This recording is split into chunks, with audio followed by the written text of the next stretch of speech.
plan. His game plan was to put pressure on RoboCop, get him against the cage, make him tired before he fought him in the open. Step behind, pop my hips in, boom, come and land. Basically, whoever was going forward was winning this fight. RoboCop weathered the storm and came out and got better in the later rounds. I mean, He was out on his feet, man. He was kind of finding pace, and then you were able to kind of figure it out, or what was it? You can go in there and hit his ass with a shovel. He's gonna be like, okay, you need 2 shovels. So if you get into the habit of parrying the jab and then boom, boom, like he did anyway, as we saw, he's going to land and get you $100,000 goddamn dollars. Come on. People are talking about McGregor versus Diaz as the final fight. Diaz is going to ask for a crazy amount of money, and he's coming off a loss to Mike Perry, and I don't think they'll be able to come to an agreement. As soon as he started to leap in, I just caught it, boom, elbowed over the top.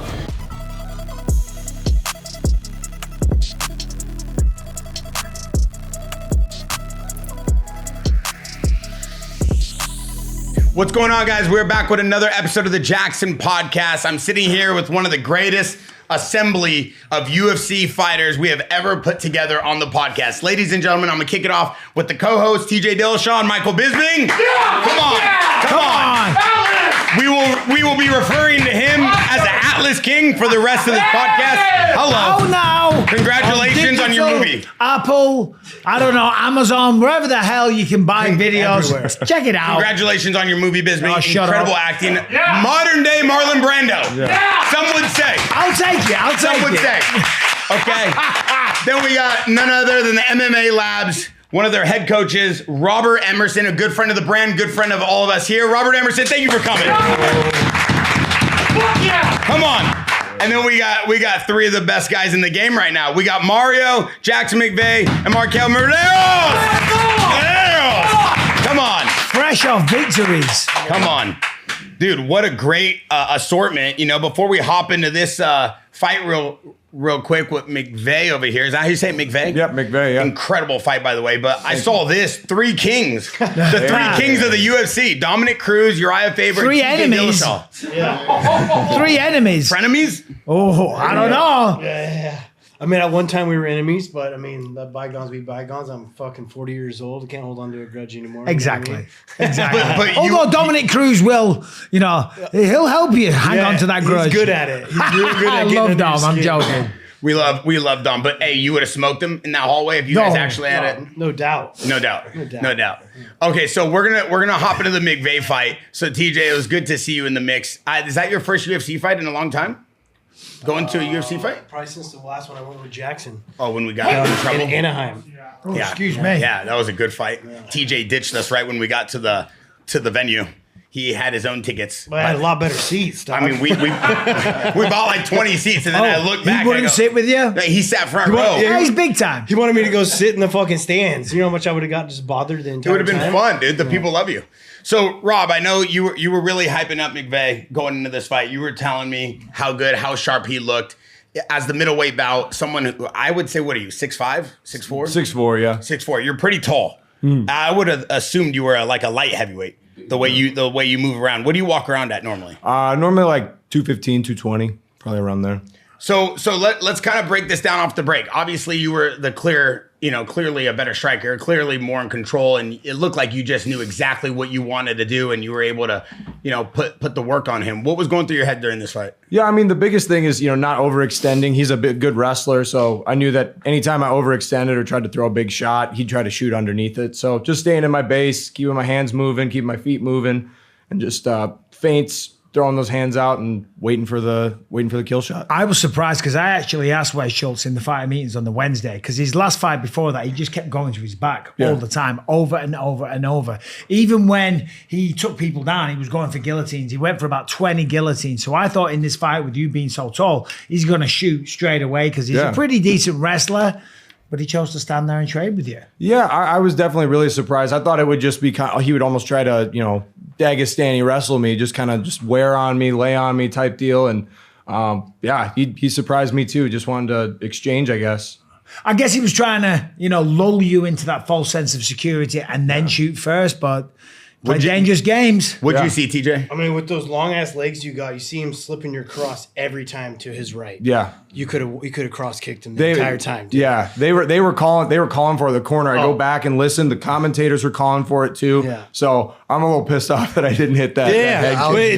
Yelling for this outlaw. It's like they're running the cowboy kick, right? They're kick behind the punch. Yeah. He was dipping like 4 times. Exactly. Side. He would have got clocked. Easy. And be through Yeah. It's the first thing I see. Like every time you throw your cross, he's slipping outside. His there it hands is. down to his right. I mean, obviously you got the finish and it was fantastic, right? Thank you. But like when you get into fights, you got to start reading guys like with a feint or with the cross, whatever he's doing. His tendencies are is use them against him. You know.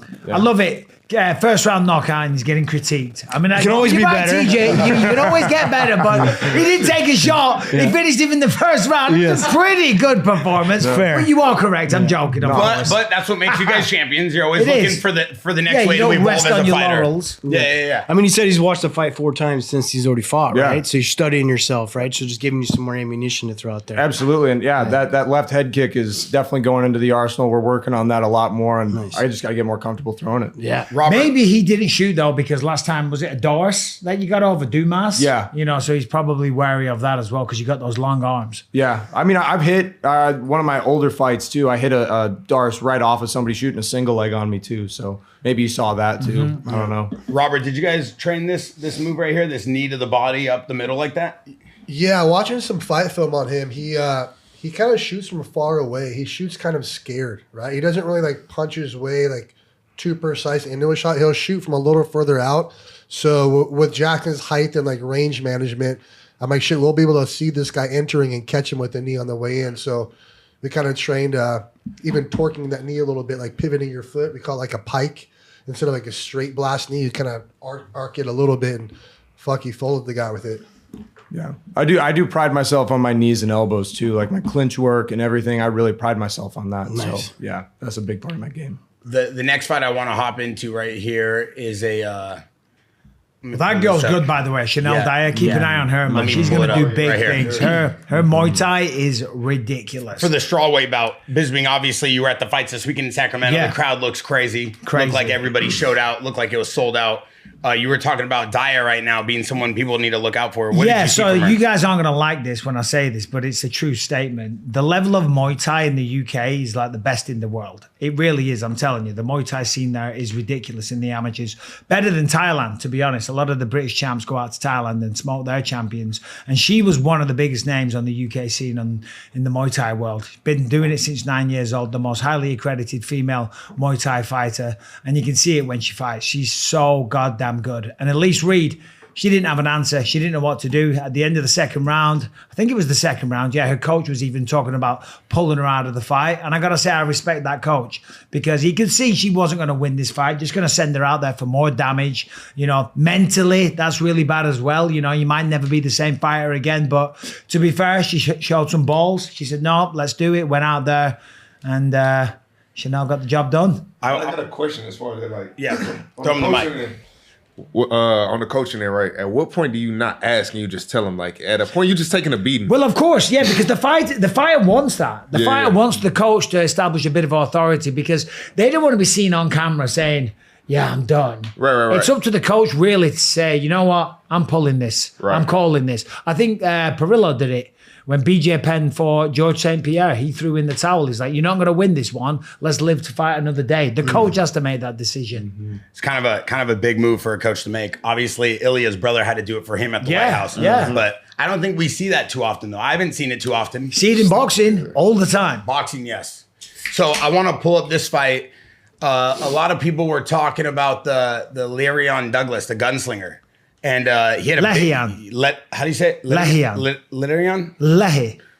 Thank you, Bisping. Brazilian, right? Brazilians the Hobo army cop. Hey, H's. Bisping, you see what happened? When Bisping goes to UFC, comes back, he's like correcting us on names. Like, He's got to get on the mic and say them all I'm just the trying to time. help you out, Barry. You know what I mean? Bisping got the new movie out. He's real different now. He For went the Hollywood. Portuguese fans watching, they're like, this guy's destroying his We day. call him the gunslinger, but he was on the podcast. Mario, did you have a chance to watch this fight? Yeah, I really like this fight. I got to see, how do you say it? Lehian? Gunslinger. Douglas. Anyway, There you go. Yeah, That's easier. with that forward pressure, looking for that big shot. But Emmer's just like, look, he was gliding across that octagon and just finding those shots, pulling out those big shots, and then stepped into the clean 1-2, and then broke that orbital Mederos bone. has that bounce to him where like it was almost like a slight little feint every time. Did it break his orbital bounce bone? in place Yeah. and kind of I didn't draw know. him out. Instant. That's that reaction right there, right in the eye socket. Yeah, this surprised me, to be honest, with all the hype around Lehian Douglas, 6-fight win streak. We spoke to him here with Cub Swanson. They were talking about how amazing he is and how he's changed as a fighter. And Jamal Emmers is good and he's got a lot of experience, 30 professional fights. But I did think, in my mind, Douglas was going to catch him. And hey, man. Douglas 1-2. missed some big shots though. Fuck, a couple of those punches. Yeah, loading up a bit. The reason why he missed him is because he's only throwing big shots. Yeah. No Right? Like he feints. only throws power. Yeah. He's got some feints in there. He's stalking him down decent, but when he throws a punch, it's with everything he's And his got. back foot looked flat the whole time. Well, Emmers was kind of bouncing the whole time, right? Yeah, he's great. He's gonna come back. He's gonna do a good job. I just think things he can add to his game is he's gonna be a little bit more off beats, like touch rhythm rather than throwing every big hook. Throw some straight shots. Throw things a little bit lighter, a little bit faster, and then load up your big shots. But that's a good point, TJ, because wasn't Cub in here saying that they don't spar hard? They Well, only they spar don't do a really lot of light. sparring at Bloodline. Yeah, they do a lot of playing around and touching and this and that, which is smart. But then he goes out and he's just loading up with every shot. Yeah. Yeah, it'd have been easier to cut him off if he wasn't having to throw power. He'd miss a big hook and get himself completely out of position to where if he was touching a little bit better, it would have been easier to cut him off, as well as maybe use some kicks too. This guy, Coach Bernardo brought up a point to me. He said that Lehian, the gunslinger, Yep. lost I vision. won't correct you Lost again. vision in his eye. I heard. oh shit. Is that what happened? He lost vision in his eye, or have his no idea. orbital, something like that. Orbital bone fracture. His orbital bone fracture, and then he instantly lost vision. Is that what? It Yeah. I feel like I've gotten hit like that before, and From, it just from like the knockout shot or from another shot? no, it was that two that last landed one. right, Yeah. right in the eye socket. I had that as well. Yeah. When I fought Dan Henderson the second time, if you pull up the images of it, my left eye is swollen so bad the orbital was completely shattered. And that's the only eye that works. And I could only see like a tiny little. This eye was already broken. That one was that's blind crazy. already. And then this orbital got shattered in the fight. You have to be And a sick puppy to fight with one eye, knowing that you could also damage No, but the then other. the orbital broke on that one. If you see the pictures from it, it's swollen, so Yeah. it's completely closed. I didn't realize your eye was that bad for that long. Oh yeah. Was that UFC 100? No, you prick. You knew damn well that wasn't UFC 100. Prick. Control L4. You That was prick. UFC 204. 104 events later. Emerson from the top ropes. They've been feeding you nice I over there. fought Huh? UFC 81. I'm not cracking jokes. I understand UFC that. 81. I fought 81. You fought at UFC 81. How old are you? I just turned 45. Oh, so you're up there with the boys. You're a little bit younger than 39, that. yeah. Forever. I want to go to It's the, got to the stage where I'm lying about my age. That's how bad it is. I want to go into this heavyweight bout. Let me start it from the top. I want to see TJ in terms of and Bisping. I'll start with you. Obviously, you were there. In terms of the heavyweight division, there's a lot of mix-up going on. Who's going to fight? Where's the title? What's going on? But we see a lot of action in the heavyweight division on these last couple of cards. What did you think about this? Yeah, bout? well, there's a lot of new blood and it's getting exciting again. And there's a lot of guys moving up as well because they can see a path to go straight through the rankings a lot quicker. This guy, he's a raw talent. He's 8-0 now. Obviously, 11 days ago, he was on the Contender Series, called his shot, said he wanted to fight in Philly. They couldn't do that. That was too quick, but they put him on Sacramento. This guy, Terrence Chapman, making his debut. He only had 5 fights, didn't really get going.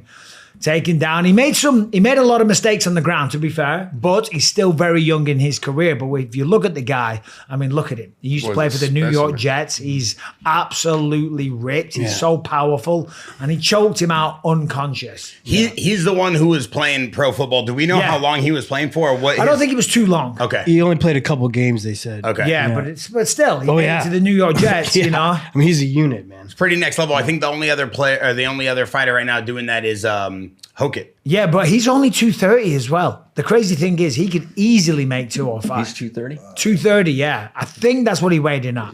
I mean, I don't know, but easily he's shredded. He doesn't have any fat on him. Yeah, he's only like 5'11", which again is not short, but for a heavyweight, You know, some of those boys. Looks like Kevin Randleman, dude, huh? That's exactly what I said on commentary Saturday night. I was like, he reminds me of Kevin Randleman. And then I thought people are going to say, what, because he's black? He's like, no, because he's a shorter guy. He's absolutely ripped. He's explosive. He can wrestle. Right. That's what I said to Jaxxon Kevin Randleman, right? you know. Same shit. R.I.P. to the legend, of course. Did anyone notice when they're on the ground, he had that Kimura, and then as soon as Herb Dean says, watch the back of the head, he kind of like gave up the Kimura and like folded down like he was going to get stood back up on his feet. Herb's got to be careful. Back in the head scenarios. It's crazy how much he gets booed. Hey, dude.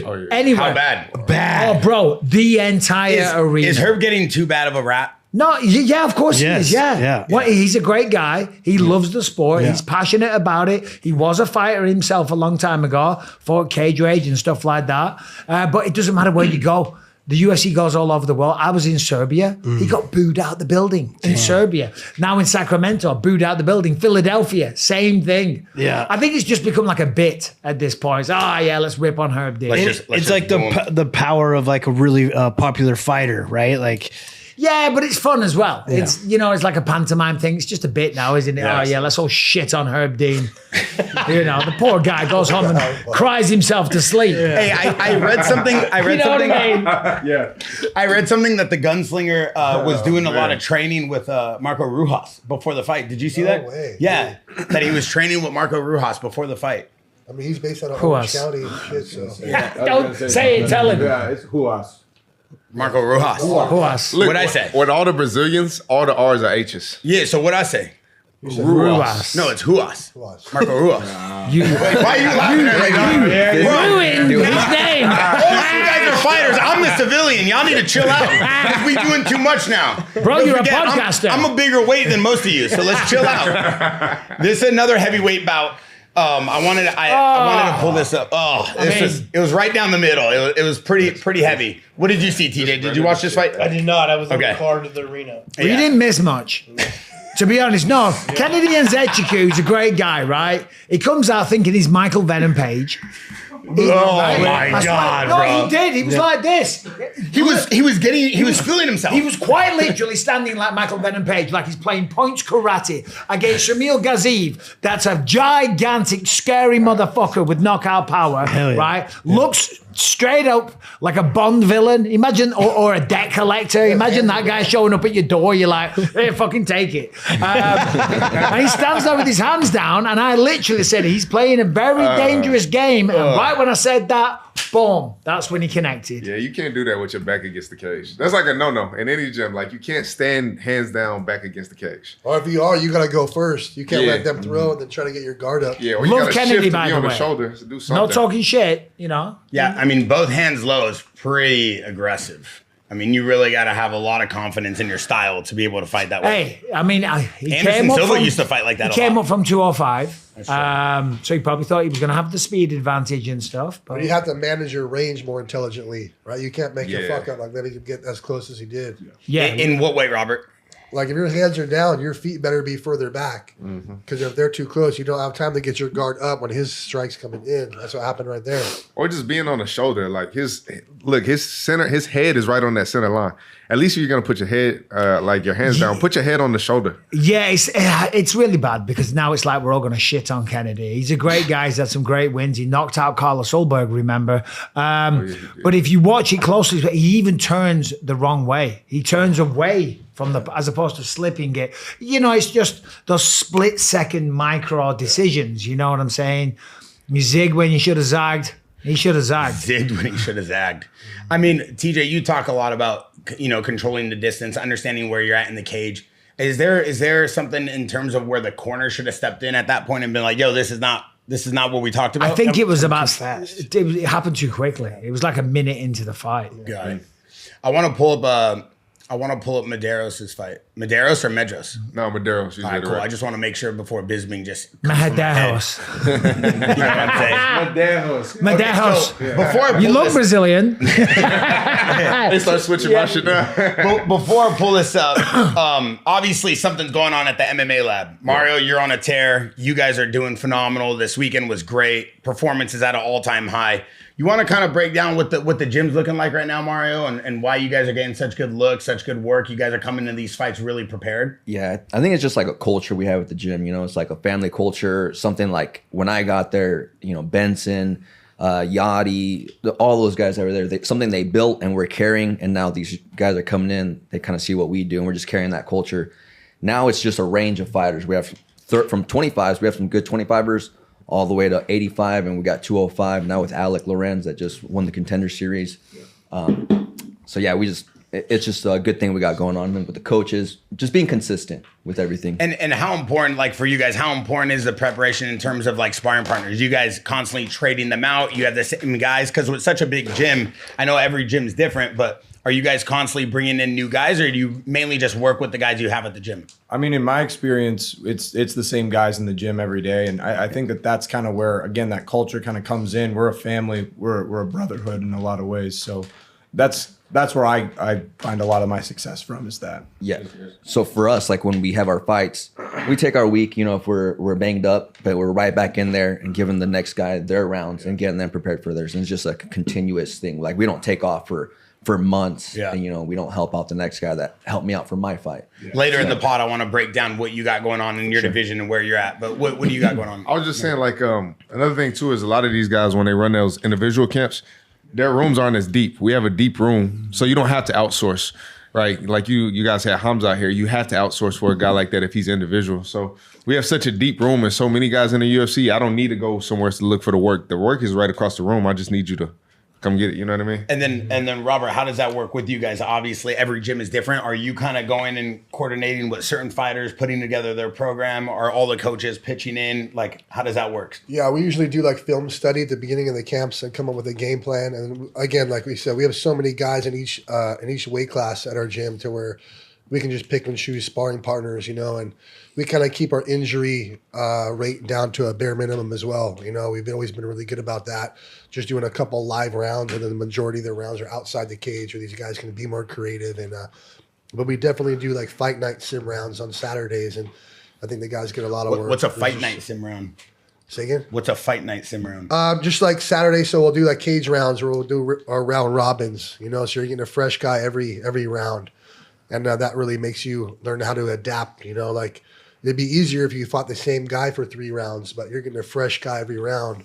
Wow. You have to overcome and adapt to that, right? Yeah, and I prefer that because back in the day, what they used to do, we used to do the Shark Tank, and in my gym, they used to throw a fresh guy in every minute to keep their crazy cardio attack. But it's like, you can't settle down into the fight. You can't like get a rhythm on them and get a read. It's just like, just madness and chaos. Someone new attacking you, which is good for like to keep your wits about you and good for extreme cardio. But you also want to work on strategy. So having a new guy every round or every 2.5 minutes, that's probably the best way. The same thing for you, TJ, coming up. It was always mainly just new bodies every round. Yeah, I came up at Alpha Male, so we had a ton of guys. We had a stacked room of 155 and below, and I think that's very beneficial, especially when you're first coming up, because you get so many looks. You have so many different attributes from so many different athletes that you can game plan. So when you're watching tape and I need someone to be throwing more kick heavy or whatever it may be, you got a guy for that. And then there's always someone in the room. Like Bautista said, they're also getting ready for their fights. So you're holding each other accountable. You don't just fight, disappear for a couple months, and come back when you're in camp. You're there helping other guys get ready. He's right. It's like a family. It's a brotherhood, you know. This fight was sick, though. Yeah, I'm gonna pull this up now. So this was a sick fight. Oh hell yeah, man!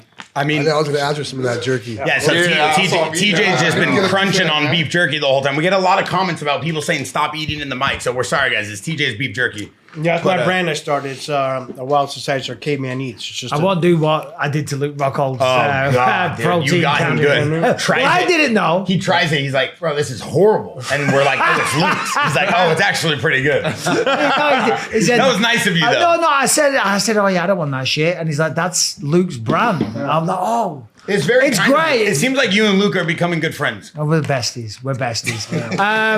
Bro, that's the craziest stoppage ever, though, because he was out on his feet, man. Yeah. And I love Mason Jones. He's the absolute man. Always shows up. He's always in a war, but these elbows and then these follow-up shots. I mean, respectfully, it looked like he was building momentum, though, earlier in the round. It looked like he was kind of finding pace, and then you were able to kind of figure it out, or what was it? Or you were letting him kind of No. I think he was more getting pace and pressure. But if you look at it, even when he's pressuring, I'm hitting him with shots. I think sometimes they look at his forward pressure, and you're not seeing the shots that I'm actually landing. Because a lot of my stuff, especially for this camp, Mason's not going to take a back step for shit. Yep. You can go in there and hit his ass with a shovel. He's going to be like, okay, you need 2 shovels. So everything was hit and angle. I felt composed. The thing was just calm composure. When I hit him, make the exclamation point and getting off on the shoulder. So it came out as good as I wanted it to. The elbow combo, elbow to the right hook, or the little like right uppercut. I don't know what that was. Did you guys train that? No, it's kind of something I've done my whole career. I mean, you had little elements, right? I just saw he started to get a little bit overzealous with his jab. So typically I would go pull 2 because you're at that range. But Mason likes everything with him is 1 and go downhill. So if you're going to keep going downhill, instead of me compensating with movement, I'm just going to turn this 2 into an elbow. And he just happened to be there and then run into it. And you can always rely on Mason coming forward. Oh, 100%. That's a fact. I mean, he's a train. Yeah, no, he is, man. He's got that He has warrior a little bit longer spirit. reach too, so I think Mason's used to catching guys with that 74-inch reach too, coming forward. And you seem to get past his reach and blast them on the inside. It was the last fight on his contract. Mason. Yeah. I hope See right here, he deserves another contract. I think he's a great fighter, but I think he played a dangerous game, not renegotiating. He wanted to go in, prove himself. Yeah. prove himself. That's hard, huh? I mean, With the way the UFC is going right now, it'd probably be best to always take the sure bet, making sure you're locked in. He's always excited though, Yeah. so I think he'll be fine. But we know Mederos is fine. Extra 100K. Hey, Come on. Mederos Come with on, the let's bonus. go. Yeah, hey. Do not hit my line. I'm broke. TJ, what did you see from this fight that you liked? Yeah, man. I mean, I really like Mederos switching up his stance very well. Not only switching it up, but knowing what his weapons are when he's switching. He's the smoother fighter. I got it down in my notes here. Didn't even know you were going to be here, but which is amazing to be able to hear your take on it. Was just like real smooth movement, staying outside his shoulders, and Jones just comes forward. It was only a matter of time that car crash was going to happen. He's running into that elbow or whatever it may be, because he's leading with the jab every time. He doesn't faint. He comes forward like a robot, which, he needs to keep his opponents guessing. Everyone knows what he's doing. You watch tape on him. You said he's coming forward. 100%. He needs to switch up his timing. He needs to use some feints, switching some better kicks to set things up. But you were slick, man. You looked really good. Really good. Appreciate that. It was weird because every time you watch Mason fight, he gets rocked in his fights, right? And then the rest of the fight, he just takes over. So even when I rock him right here, I was like, should I hit his ass or should I? Because I didn't want to gas myself out right here. And then the end of the second, I'm on my back getting fucking Mason Jones. Yeah. So, it was a good game plan for sure. The elbow was just disastrous. Yeah, it was disastrous, and it kept landing. And then you could see what it looks like for us as a fan that you were finding a nice flow with that. And it's cool when you could see a fighter find a good flow. You don't have to be a rocket scientist to see when a fighter is like in good motion in the cage. Look at the very last shot after that right hand. He's doing like a Fetty lean where he's arched back. I was going to say that's the craziest bit for me. Like Mason, he's fighting so hard to stay on his feet, and the cage is helping, but he's like he's almost like he's like back like that, but he's still up. And you don't see that too much in the UFC. Right here after this last shot, he's like falling back. TJ, what were you saying? I just had a question for Rob and the guys here in the gym. Like, do you guys in practice train both stances all the time, or is it like specific to a fighter and how athletic they are? Are you guys like training both stances?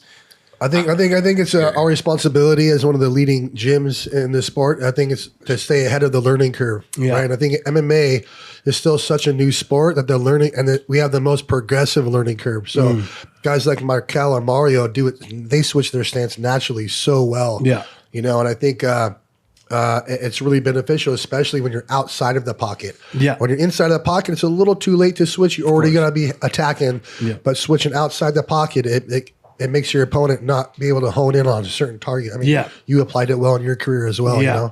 Well, a couple of reasons why I'm asking. I mean, obviously, I saw how advanced you were while doing it. Like I said, you knew what to throw, what weapons you had, also where your defense has when you were switching, not just switching to switch, right? But then it's going to come into the point later on. We're going to talk about Fluffy. Like a guy like that could have benefited from learning how to fight from both stances, right? His leg got crushed. He had to fight southpaw, which changed up the entire fight. He didn't have the same weapons. He didn't have the same defense. That's why I asked, because I think he would have benefited from learning from both stances. Even if you don't plan on using it, just having the ability, because you never know when your calf's going to get crushed or a fighter's picking you apart on something. You can switch. Looking at Mario's fight when he fought Jose Aldo. Yeah. Jose Aldo's a fucking go to the sport. He's fought everybody, but the first 2 minutes of their fight, Jose Aldo was like looking at Mario like he was speaking Arabic, or so he didn't understand. Like, he couldn't figure it out. Yeah. He didn't know what to do with Mario switching his stance. He was used to fighting guys traditionally either southpaw or orthodox. Yeah. And I think that's a great point. Like Fluffy, being able to switch your stance, not when you're forced to because of an injury, but being able to switch at your own will and force your opponent to deal with that, I think is such a huge element in this modern day era of MMA. You know? Yeah, we're not boxing, right? We're MMA fighting. I have so many weapons. And when I change my stance and I know what I'm doing with it, all my weapons change. And now he's got to think about his weapons have changed at the same time. I'm already a beat ahead of you because I've been training it. Right. To where if you have to like think about what I'm doing, like when I beat Barao, like it was most of my fight ended up going southpaw because he gave me the lane I wanted, and it confused the crap out of me. Always had to guess on where I was going. I got for Mario. Yeah, go ahead. I was gonna say, I think what helps out with that is like I said about our training partners and we come back and help them. Mm-hmm. If Marcus is getting ready for a southpaw, you know, and there's only so many of us, we'll go in there and I'll stand southpaw for him, and that helps me out, helps him out, and that's how we're able to work those stance switches and work from both. You know, you never know, you're gonna get calf kick, you have to switch stances, you know, you got to finish the rest of the fight maybe in southpaw. So that's what definitely helps out with that as well. Mario, in terms of your camps, obviously you've been on a crazy run, and I want to talk to you a little bit more about that when we're done breaking down all the fights. First of all, I want to say thank you guys for coming out here. You guys got a lot going on, so I appreciate you guys. We just dropped our new chains, our new watches, and we have a bunch of new product dropping here at the Media House. So we enjoy doing these, but my favorite part is interacting with you guys. So thank you for coming on. But Mario, how important is it, your camps? Are you building it for the fighter you're fighting? Are you building it for yourself? Are you building it for the strengths and weaknesses that you personally want to work on? Everybody's different. Everybody has their own way of building camps. You've obviously found a formula that works well for you. What is it? Yeah, I mean, during camps, it's a little bit of both, right? You're game planning for your opponent and then trying to figure out what they're going to try to see in you and your weaknesses and try to cover those areas as well.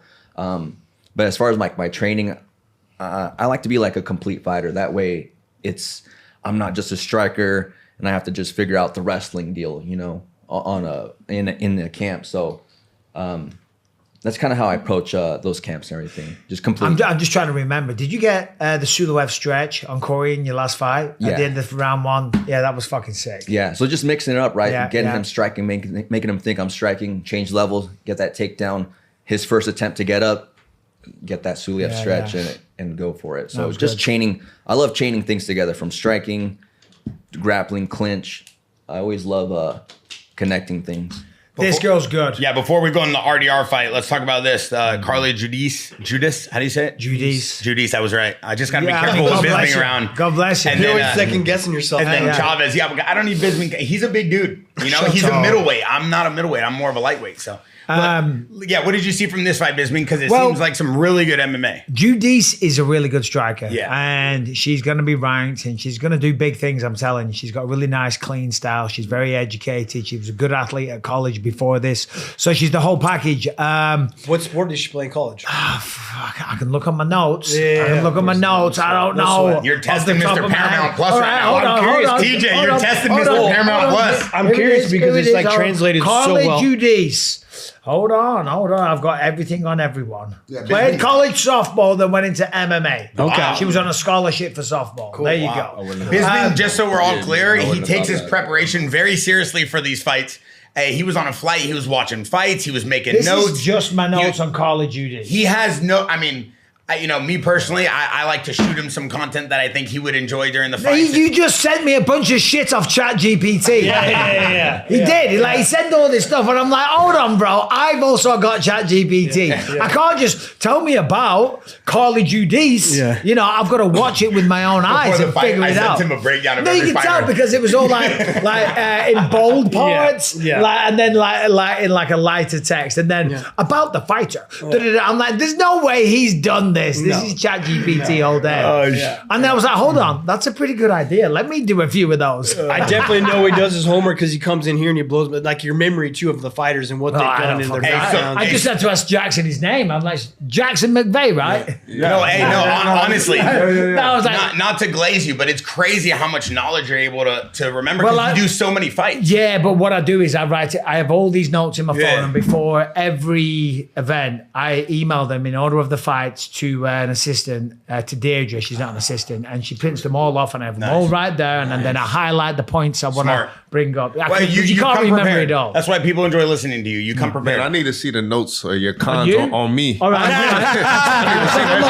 Let me see that shit right Hey, now. what do you got on This guy sucks. Yeah, I need to see that. Marquel Mederos. Mederos? Let's see what MMA you got on Lab, Benson Mederos Henderson. before Used to it all train goes at down. Factory X. Anyway, we got a fair bit down Factory here. X. That's TJ's old They stomping got city. a bit. Training factory. Oh, Yeah, that's used TJ's to, old used stomping to. grounds. Yeah, We used yeah. to get good work there. Yeah. Yeah, we used to. Yeah, Yeah, Factory said X was we. good. Yeah. we used to do used to this. do that. Barry used to tear it up. Barry used to He be was on there the tearing mat. I was shit at the down. Muscle Farm gym.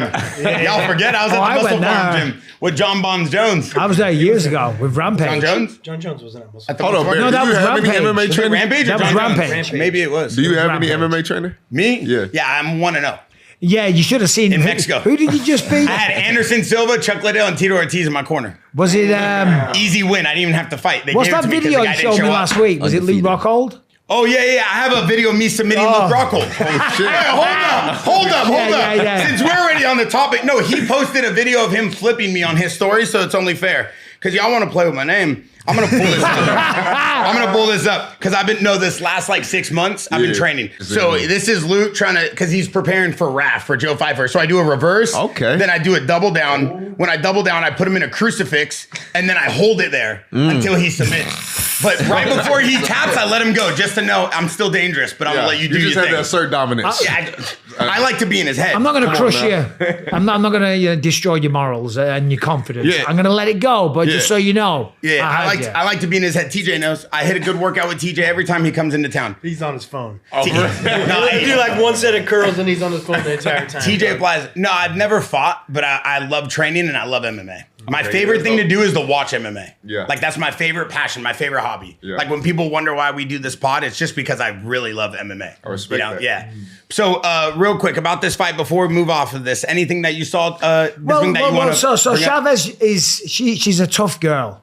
She used to be a ring girl, and then was like around the sport. I thought I fancy a bit of this. Started off with jiu-jitsu, but yeah, used to be a ring girl.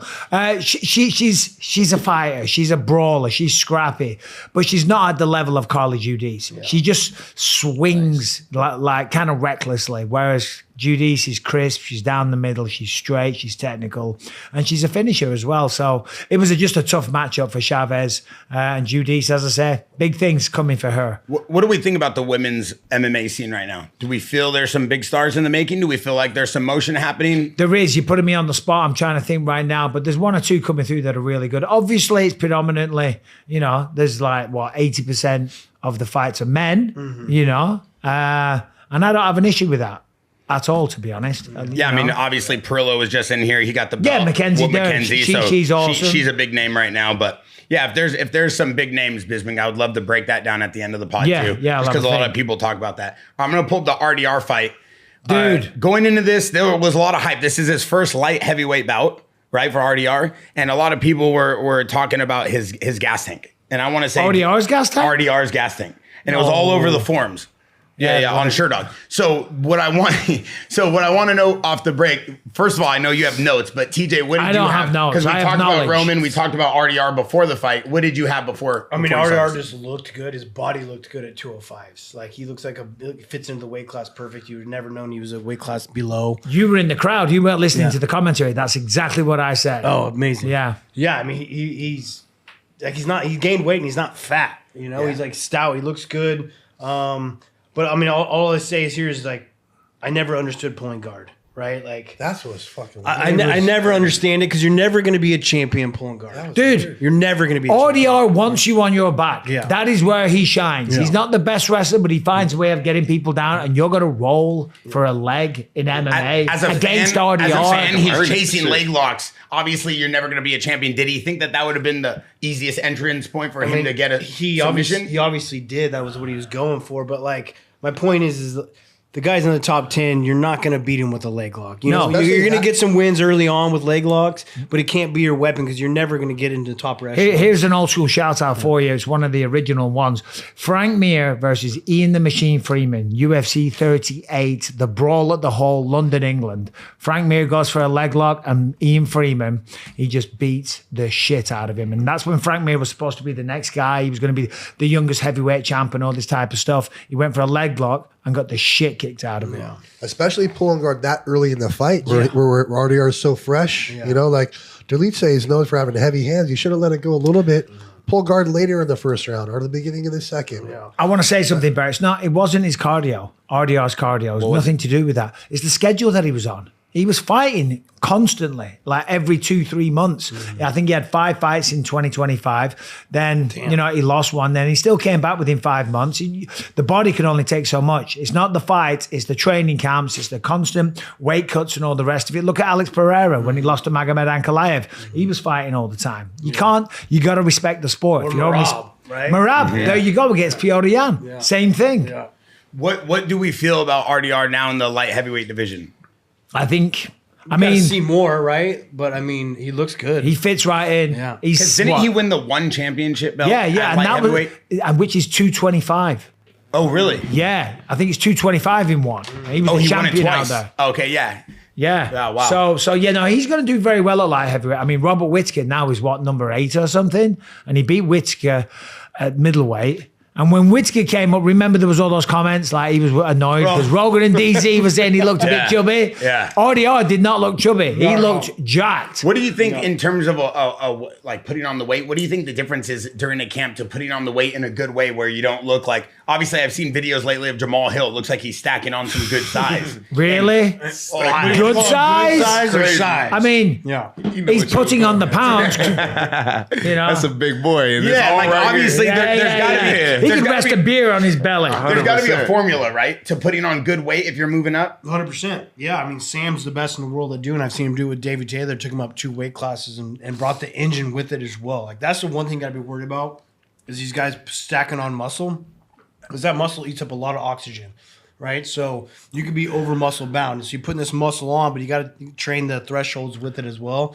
But a good body composition, not like high protein diet, good fats, good carbs for training, and then the way that you are training is going to make the most difference. But that's not RDR cutting weight, putting weight on. That's just RDR not not doing an extreme cut. cutting down to 185. He naturally walks around at this weight. Yeah, I guarantee you, or like 225. What do you guys naturally walk around at? It depends what time you You ask. fight at 55. It's like what? Yeah, like, but let's say you I didn't was- fight for 3 months. Yeah. And you didn't have a fight scheduled at all. I float anywhere from 80 to 85. Yeah. That's Yeah. about right. And you what fight about, at 55? Felt at 55. Yeah. 30 what about you, pounds. McVey? 215, 220. And you get down to 170? 85. Oh, 85, pardon me. No, you're good. Yeah. 170. Damn, yeah. Middleweight's a little bit different. Hey, RDR, very emotional after this fight. You could tell he really wanted this one. I think he was like crying in the cage. Probably a big moment for him to come up in a weight class, show Well, everybody. it's not just that, he's dedicated his entire life to this sport. He's a champion in ONE FC, comes over, goes on this crazy tear, beats Robert Whittaker, destined to become the champion, loses to Brendan Allen, loses his next one as well. And it's like, shit, you've worked your whole life for this.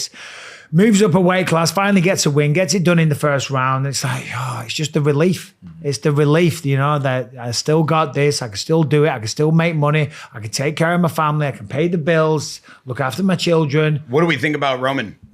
Where does he go from here? I don't know. Back to 85. Maybe to a fucking... Back to 85? I mean, I feel like that's a better weight class for him. No? I mean, he fought at 205 before, and then he fought at 185 for a bit. Didn't you cut from light heavyweight to middleweight? Yeah. At the beginning of your UFC career? Yeah, And what did you feel was better for you? Always, obviously, you won the belt at I middleweight. should have stayed at 205. Oh, really? I used to kill myself to make 185. It was crazy. It's just miserable. It's miserable. TJ, in terms of this next fight, the heavyweight, another big fight, Vitor Petrino. A lot of people have been talking about him, and I believe that Derek Brunson is his manager. Is What? that true? Let me pull this up. No. Someone texted me that. No, Derek Brunson? I'm not kidding you. Someone texted me Pulling saying, up in one of his Lamborghinis that he can hardly fit into. Bro. And he steps out with a manager hat on. That'd be bro, great. Yeah, it would be. yeah, look at in his bio, manager Derek Brunson.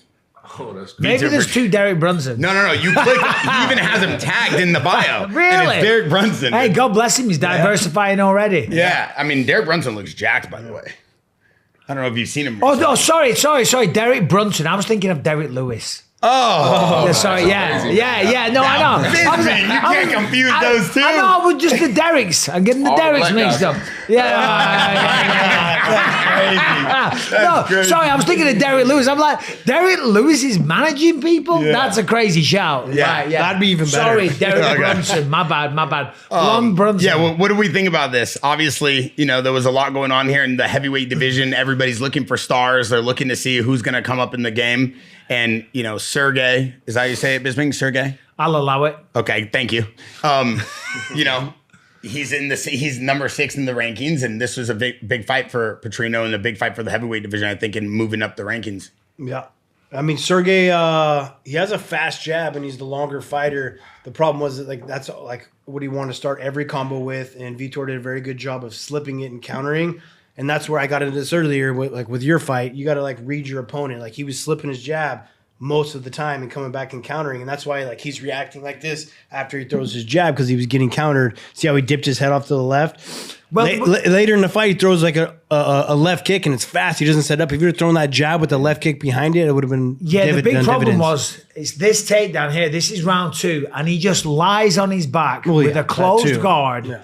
And makes no attempt to stand up. Yeah. No, you know the lighter weight classes, they're going to scramble up in a split second. Yeah. Petrino here just managed to control him and just slowly just chip away, big elbows. Do you think he was big trying punches. to slow him down? You think he was trying to figure out how to get back on his Well, feet? you just took him down and beat the shit out of him. And if your opponent's just going to lie there and let you do it, then you don't change anything. I mean, he's got his guard locked. And yeah, exactly. And you don't need to pass the guard as well. Everyone's obsessed with passing the fucking guard. You don't need to pass the guard. Posture up in the guard and beat the living shit out of him. Especially if it's Sergey Spivak that ain't going to throw up an omoplata or a triangle or anything like that. It's going to lie flat on his back, not even try and stand.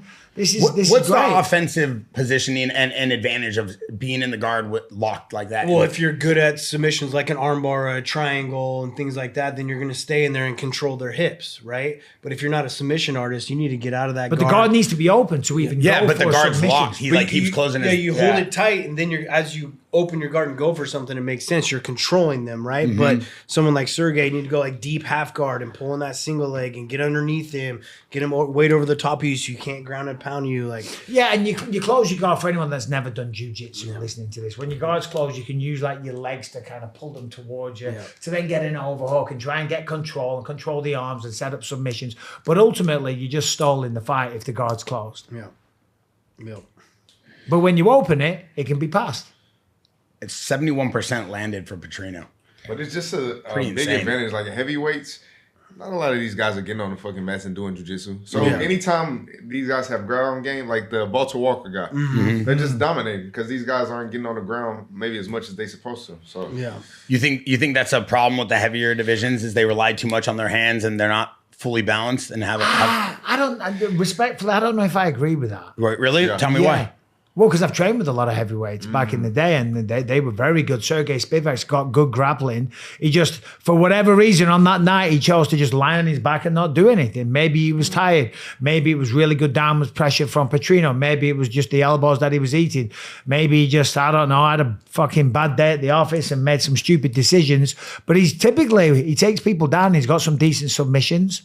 Tom Aspinall can submit the shit out of people. Granted, he's the champ. But there's Fabrizio Verdum. He was nasty. He was nasty. There's lots of big guys with good jiu-jitsu, but there is also a lot of oafs as well, that are just big dudes that could make 205 that don't really apply themselves and swing for the fences. With everything going on in the heavyweight division, do we want to see Aspinall versus Gone 2, or do we want to see new names in the mix? Aspinall versus Gone 2's got to happen. It's going to happen? No, it's got to happen. Oh. It's got to. Come on. So, I mean, do we see any big shining stars in the heavyweight division right now for you, Bisping? I mean, Josh Hoke. Josh Hoke, I mean, he was talking shit about Pereira, but he said he doesn't want Pereira now. Why? Because he wants Pereira to get one more win. Because he wants Pereira when he's got his aura back. He doesn't want Pereira coming off a loss, which I love. I think that's cool. I think that's fucking awesome. Because I don't want him when he's just been beaten off Cyril Gane. Let him get another big win. Let him knock someone out, and then I'll beat him. And again, it's just genius from Josh Hoke. He's real good with the mic. He's crazy with the mic. He's real good with the mic. Yeah. He knows what he's funny. doing. I was at Whether that, you like him or not, he gets people talking about him. Afterwards, that's all you're talking about. Yeah. The throw up on himself was kind of crazy. that was it's all funny time. though. Yeah. Like, you know what I'm saying? The fact that you're thinking about shit, like, I found it very funny. At the White House press conference, I was sitting there with my whole family. And I was laughing so obnoxiously loud. You know what I mean? I was just like, because my laugh is very noticeable. And it was fucking full blast. I was laughing my ass off, man. Dude. Before we hop in the main event, the middleweight bout, Fluffy, Anthony Hernandez versus Gregory Robocop Rodrigues, I want to ask you guys, people talk about weight training differently. Every fighter we've sat down with talks about different ways how they lift, how they train outside of the cage, things that allow them to kind of be a better athlete. Do you have any specifics on how you look at weight training and your strength and conditioning? Yeah. So out of camp, I'm always like in the weight room. So at this point, I'm just kind of staying strong, lifting a little bit heavier, and then we'll have like a little program. Me and my strength and conditioning coach throughout the camp. You know, it'll be kind of strength. We'll start adding conditioning week by week. And then by the end of it, it's just plyos. And so there's like a little program that we do to kind of peak out on performance. But at this point right now, like I'm always like in the weight room. What about cardio? Are you doing road work? Are you hitting miles? Do you just do it in the gym? Do you do sprints? I don't know if I've ran. It's been a few years since I've actually ran. So everything's like on the Aerodyne bike, a lot of sprints. So that's mainly like what we hit. And I get my conditioning through our circuits and whatnot. Yeah, I just saw a video, Usain Bolt saying that he never runs laps, never does miles, only trains for what he needs. He says the sprint and the conditioning your body gets from sprinting is nowhere near the same as running laps, so why would I? But it's interesting because and I know you always bring this up, you have to do sport-specific training. Do you guys believe in that as well? Absolutely. Yeah, absolutely. So it's like through strength conditioning and then also wrestling and your sparring, that's where we kind of get our conditioning. Because we build up throughout the weeks with those Shark Tank rounds. You know, it starts from 1, and then by the end of it, you're doing your full 3 rounds or 5 rounds for your 2 weeks out from your fight. And that cardio enough there is I think smashing on the pads too. When sometimes you do skill-based pad work, and sometimes you fucking smash the shit out of the pads. Like you watch guys like Ramon Deckers hit pads back in the day. They're blasting. They're trying to split that leather when they hit those pads. That I make these guys sprawl too when I'm holding mitts for them too. That way you build that explosiveness, explosive muscle tissue, get your lungs ready, and you always throw way more strikes in the pad rounds than you do in the fight rounds too, you know, so it can't be any more sport specific than that. Yeah. TJ, anything you want to add for that? I mean, I agree with the point of like sport specific and pushing like, you know, hit fitness, sprints, Aerodyne, like pushing your thresholds. But it's not about like how hard and how long you can do that. It is that, but it's also how fast you can recover. Correct. Right? It's more so like you're not going to hold a heart rate of 185, 180 beats a minute the entire fight, right? A lot of times you're bouncing around moving, you're back to 130. And like, how quick can I get my heart rate back down there? So that's why I'm putting in the road work 2 or 3 times a week as well too, because I need to be able to bounce out of those zones and get back into where I'm like a fat burning machine. I'm not producing as much lactic acid because I'm burning more fat for energy rather than carbs. Because then you got to be better at buffering like lactic acid. So there's just like so much science that goes into like why you're training each zones, and then finding the right guy to, you know, understand. And everyone in this room is genetically made up differently. Like your crossover point is going to be different than mine. And like when you start burning these carbs to fats and really understanding that and getting your VO2 max done, doing your RMR, like that's when you really get into the depth of getting that 1% back. Yeah, but basically though, you've got to work your ass off. 100%. Simple as that. No, but you know what I mean? Like people trying to fucking like overcomplicate it and get bro science with it. You know, like I remember one strength and conditioning coach was like, all right, for this camp, we don't want you to do any running. Okay. And I told Jason Perillo, and he said, you know why? Because running's free.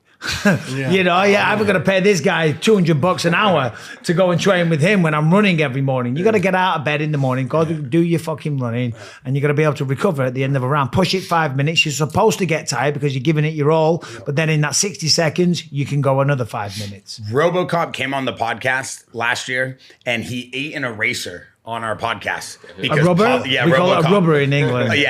Because he wanted to fight Paulo Costa, and his nickname was the Eraser. So he pulls out an eraser and he eats it in the middle of the pod.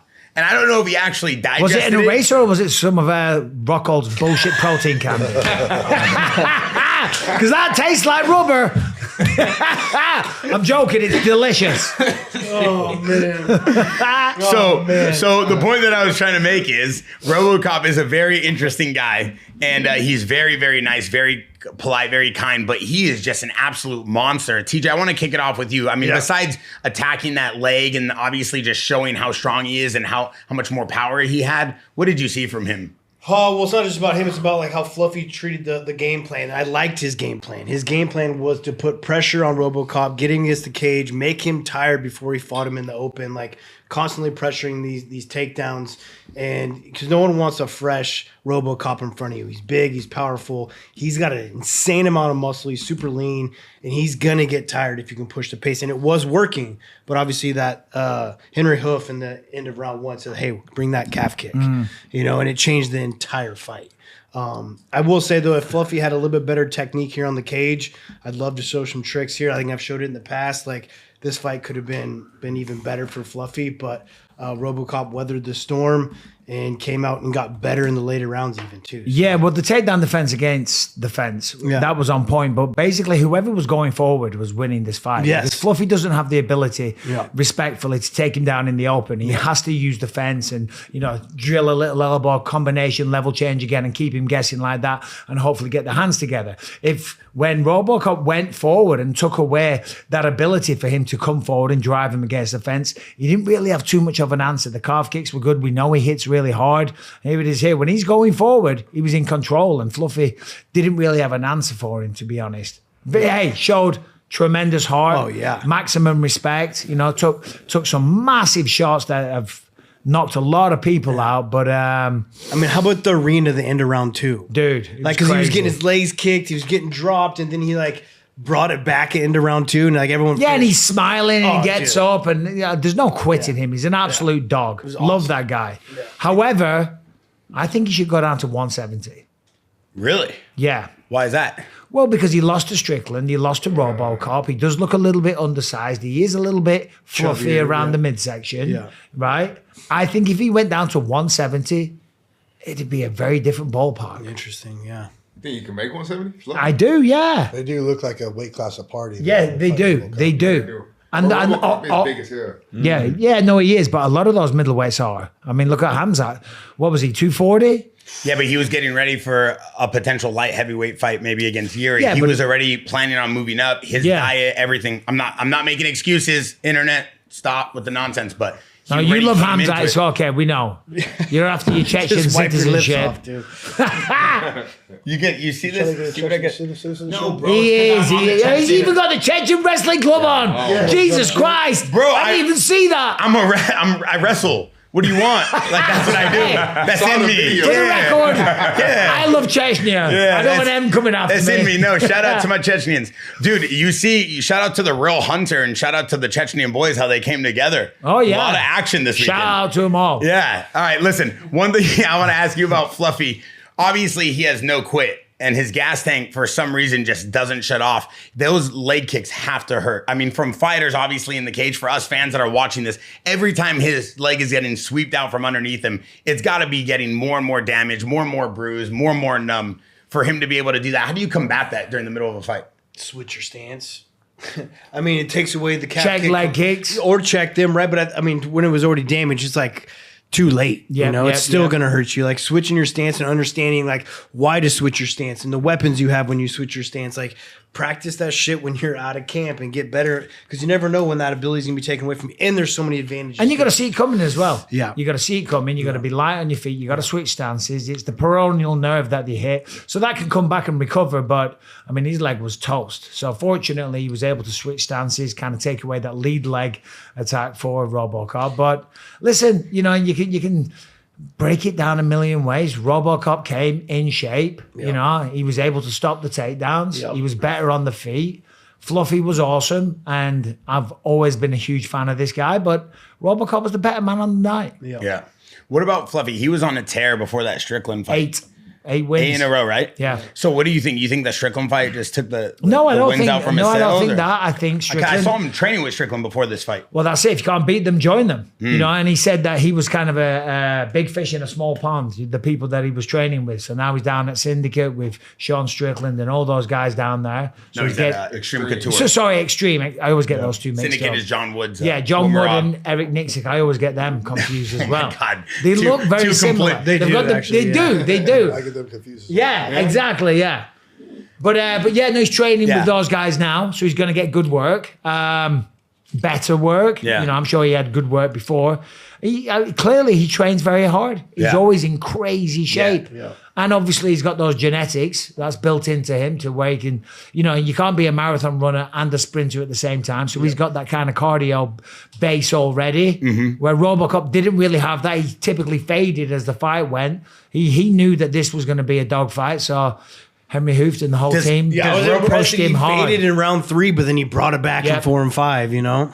Does RoboCop look like he has what it takes to get the belt in this division? I don't know. He called out Dricus Duplessis. I I saw think. the DDP call it, yeah. Yeah, it's a great call out. I don't know if he gets that. Dricus obviously beat Sean Strickland twice, beat Kamaru Usman last time, so I think he's expecting something bigger. I wouldn't mind seeing a fight between Dricus and RoboCop. I think that actually is a tough fight for both guys, but just given the star power that Dricus has, I don't know if RoboCop quite gets that. It's a little bit of a jump.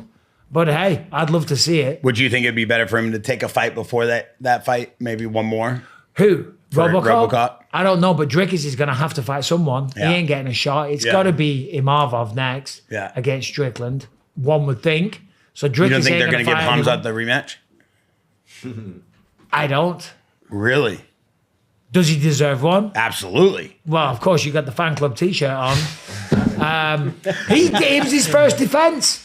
Yeah, but It was his first. He lost the belt in his first defense. That doesn't automatically guarantee you. But a it was rematch. not a one-sided fight. There's Nazardini Imavov. There's RoboCop. There's a bunch of people at 185 that deserve a I shot. don't know if I can agree with that. Yeah, it's Bautista, I okay. got something for you. No. I'm a fan of Hamza, Yeah. but it was his first defense. If you're defending the belt a bunch of times and then you lose a close fight, which could have gone either way. Let's be honest. I didn't know whose hand was going to get raised.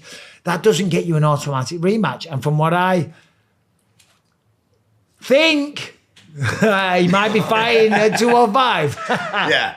All right. Well, if he moves up to the light heavyweight division, that'd probably be better for him too, in terms of weight cut and what he does, you know, and the guys he gets to train with. He was training with Khalil the whole time out here. So, Mario, I got something for you. Obviously, the division, you're trying to wait out to see what's happening, right? You have Jan and Merab this weekend. You have Song, the fight. Are you going out to that fight? Yeah, I'm heading out to go see Umar and Song in Shanghai. Yeah. I take off tomorrow, actually. So That's a nice little flight right there. Oh, I'm so glad I'm not going. That's a I did it last year. I'm Yeah. doing the Contender on Tuesday, but everyone I was working with, Cruz, Brendan Fitzgerald, they're all flying there today. Yeah. And I'm like, oh, thank God. So are you just waiting to see what happens, waiting for the math to kind of see what the rankings are? Have you already been talking to the UFC? Is there someone you want? Yeah, we're in talks, but they said they just want to wait until they see what happens after this fight. And so that'll open up some options for me. Who knows what will happen? I have Umar in that fight, but Song has like the power and to make a difference. So who knows? We'll see what happens. And then maybe I could possibly be a backup for that title fight. Really? That could be an option as well. What do you think in that versus Yana Merab, the rematch? Well, I think it's going to be a different fight if this it- time. I think Merab was probably same thing, just Yeah. fighting back to back, like four fights within a calendar year. But I don't know. I had Merab in their last outing, so I think I'm gonna go with Peter Yan on that one. I think he just found his Yeah. number and has it. So The 1-1, right? Yeah, One the apiece, 1-1. Yeah. Interesting. But Peter, he looked great in that last fight. He looked Really good. awesome. He had a lot of answers. Even took him down. Yeah. So Are you open to anybody they give you? Because I do know you were vocal about wanting a number one contender and you wanted a big fight. yeah, as long as they're ahead of me, Okay. and hopefully it's either a backup for the title or a number one contender spot. What's the win streak now? How many in a row? Well, I was on that 8-fight win streak, right? So, but I'm 10 and no, is it 11 and 1 in my? In the last 12? Yeah. So Shit. yeah, it's I've been on a streak there for a little bit. 10-1 in your last 11, 10 right? and 1, yeah. So I had that loss to Umar last Yeah. October, but back on the win streak. So What about the Corey Sandhagen fight? What did you think of your performance? A lot of people were really impressed. I liked it. You know, obviously you want like a finish, but it felt good to get that win back. And 'Cause that's a good fighter. And like, yeah, he's really good. I think has lost only champions and former like title contenders. I don't know if he's lost a 3-round fight before. So Yeah, I don't know if he has. yeah, so that doesn't really. It was a big win for me. Huge. Did you do anything different for that camp that you don't normally do? No. So after I lost to Umar, I kind of changed things up. So instead of doing that build up throughout camp where we start with 1 round and then by the end of the 6 weeks you're doing 3, for that Vinicius fight, I just did my 5 rounds 6 weeks out. Just started doing that. So that's like the little change that I did. And then just kind of trusting myself a little bit more. Just it's kind of hard to explain. You stick to the game plan, but if you see something in there, I just go for it. I that's pretty much it. So Yeah, because you have a crazy pace. Like you really do apply pressure the whole time. yeah. So I mean, Yeah, I don't so know if that's part of the game plan, or if that's just you turning on the gas pedal. Yeah, so just coming up when I first moved to the lab, I always heard like Benson would yell like cardio is king, you know. That's the thing. Cardio is king. So I always worked on my cardio.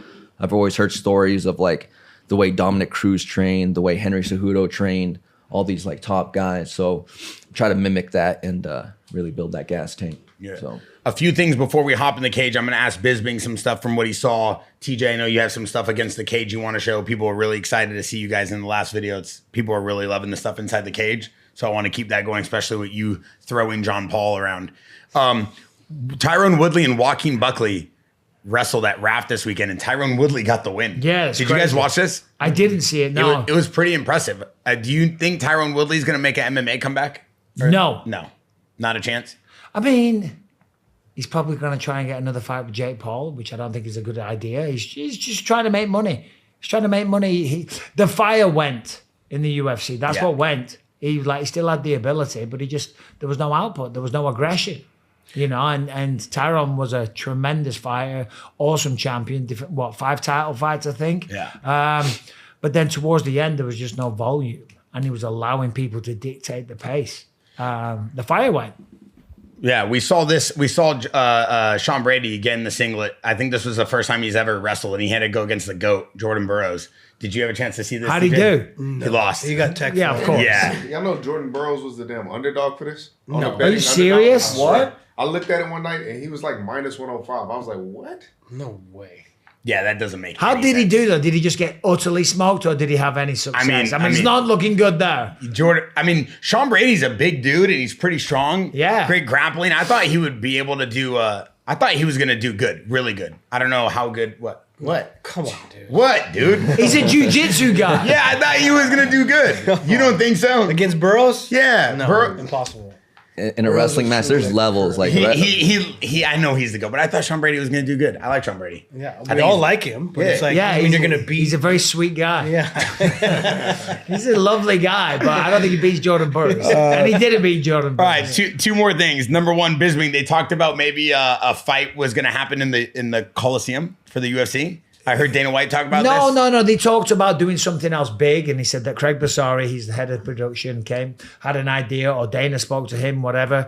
They didn't say what it is yet, though, but they said it's up there with the Sphere and the White House. So, But I saw a post, 150 million for the Coliseum. Oh, really? Yeah, I saw a Oh, post. shit. I Yeah. didn't see that. I saw someone post Well, that. because they talked about that a while ago with Zuckerberg and Elon Musk. Elon Musk. They were going to do that. that's right. Dana actually reached out to both of them and said, I'll promote that fight, which is crazy. And that was my initial thought when I saw this conversation that they're going to have somewhere crazy. I mean, how do you top the White House? I mean, I don't know if it tops the I don't know White if you House. should I don't try. think you can. Yeah, I don't think you should But try. That was the all time. Coliseum would be pretty epic. Yeah. I think Coliseum absolutely tops the White House. I think it doesn't get better than the Yeah, I mean, Coliseum. well, they just had the pyramids, the boxing, didn't they, with Usyk? Yeah. So they can't do the pyramids. That's been done. The White House has been done. I mean, the Sphere's Coliseum been is done. what you guys are, though. That was the gladiators. No, I know the People Coliseum. go in a cage The Coliseum's and like to the death. That's the pinnacle, isn't it? Yeah. If they pulled that off, that would be all time. And then last thing I got is people are talking about McGregor versus Diaz as the final fight for McGregor and maybe giving Diaz his farewell tour of the UFC. This is the rumor that's been going around the internet. People are asking for this. They're saying this would be the perfect fight. Do we have any opinions on this? I mean, listen, for nostalgia purposes, I think we'd all like to see it, the one-on-one, and they were both great fights, and this and that, and all the rest of it. But what did he do? He left the UFC, lost a bunch, and then he just got beat by Mike Perry. That definitely will hurt his negotiation power. And Diaz is going to ask for a crazy amount of money, and he's coming off a loss to Mike Perry, and I don't think they'll be able to come to an agreement. I don't speak for the UFC. I'm just saying how I can envision those conversations going. And then Diego Lopez moving in the lightweight division. They said that he might be getting the BMF fight against Charles Oliveira. What do you think about that? That's gonna be a fucking fight. Who's that? Diego Lopez versus Charles Oliveira potentially for the BMF. That's what I've been seeing on the internet. Paddy versus Charles is what they should do. Yeah, but Diego, that'd be like two of the best MMA jiu-jitsus in the game. That'd be a car crash too. Because if they negate each other's jiu-jitsu, which I don't know, Charles is a motherfucker once he gets in there, right? So we'll see. But I think if they can't get it to the ground, boy's gonna be swinging. Who has better jiu-jitsu out of those two guys for MMA specific?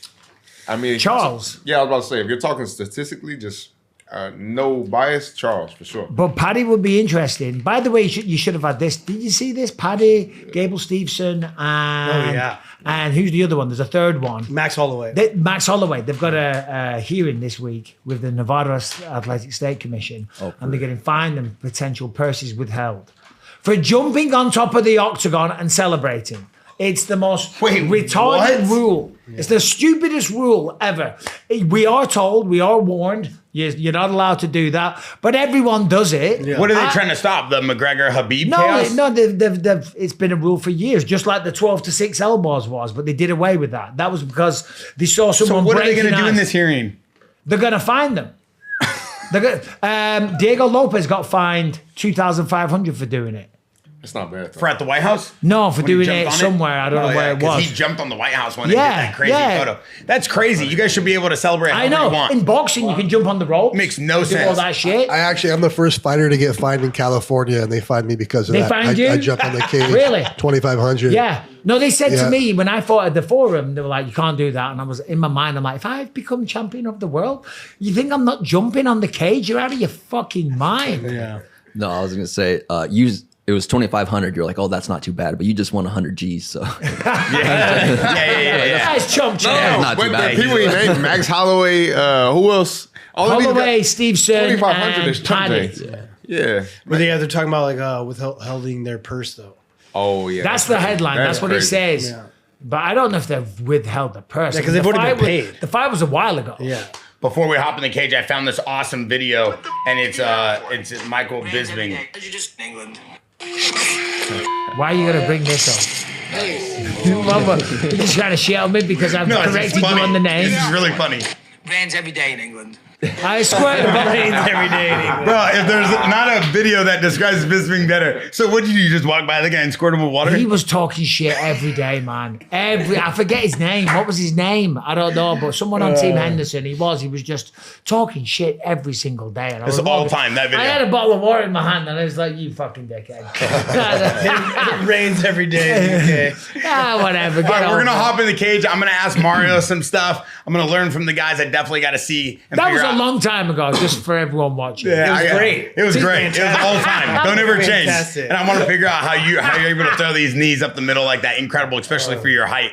Thank you guys for coming on. Now we're gonna hop in the cage. Listen, so today we got a really cool breakdown for you guys. We got Michael Bisping, TJ Dillashaw, former world champions. We got one of the head coaches from MMA Lab, Robert Emerson. We got McVey and Mederos and Mario Bautista coming in here. A lot of different looks. The idea is we got to see if McVey could put Bisping in a body triangle. I got to figure out what TJ does against the cage that allows him to work. There's so many different movements in here. Like, for example, obviously, like one of the best coaches in the world right there, Jason Perillo, come over here. He just came back from his championship fight with Mackenzie Dern. Yeah, Jason's in here. Jason Perillo, one of the best coaches in the UFC, just won the belt with Mackenzie Dern. But in here, the things we're doing, what we're kind of breaking down, we're gonna ask these guys a little bit of everybody's moves and see what they do differently. Also, I wanna figure out from these guys how they're able to kind of get these big wins. These guys obviously fight at a high level and they all have different ways of looking at fighting. So I think that's gonna be a real cool thing to do.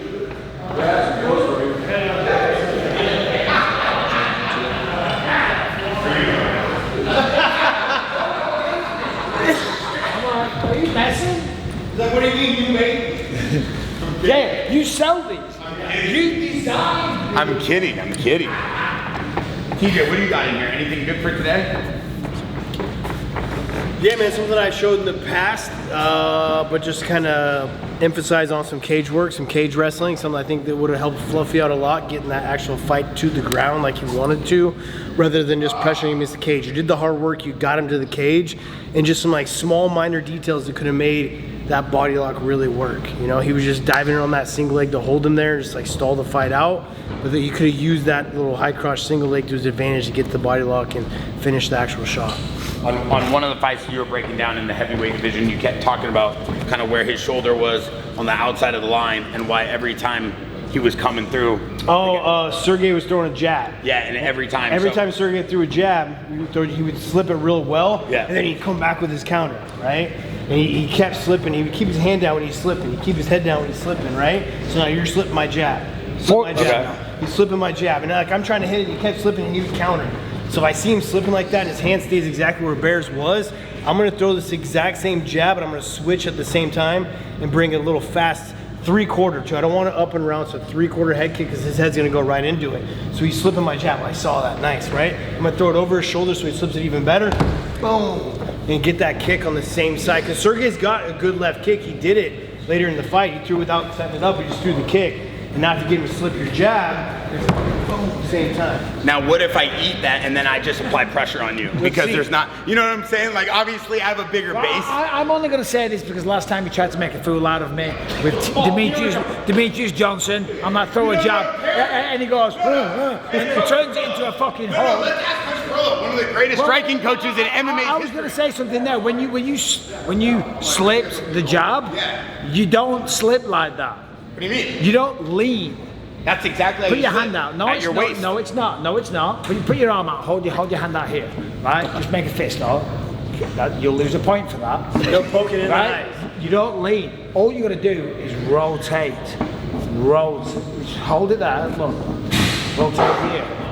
When you slip, you're just rotating. And he's loaded to throw. You're not leaning. Yeah, so when you here, there, now I've got my weight on my back foot, it's come there. If I rotate here, my head comes off the centre line and I'm ready for the left hook there. You're not leaning, you're rotating. Are we positive? 100%. All right, making sure. Because last time this was crazy. Yeah, The fact that no one knows that.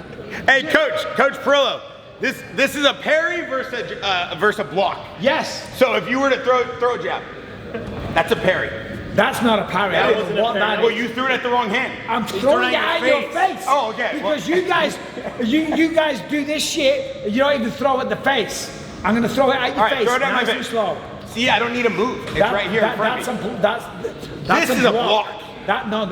That's a parry. That's a block. That's a catch. It's a catch. You're catching it. That's a parry. Because then I come over the top. That's not a parry. What is parry? What does that mean? Hey, Robert Emerson, what's a parry? How do you properly parry? A parry, you misdirect the shot. You misdirect. That's what a parry is. Misdirect. To push it off course. Well, Mighty Mouse, TJ, and Bisping can't agree on what a parry is. No, And we have Coach Perillo. Hey, Coach, can you come in here real quick? I got to ask you a question, dude. Because before we kick this off, we got to know what a parry is. good. It's not about the parry, it's about how. This is good.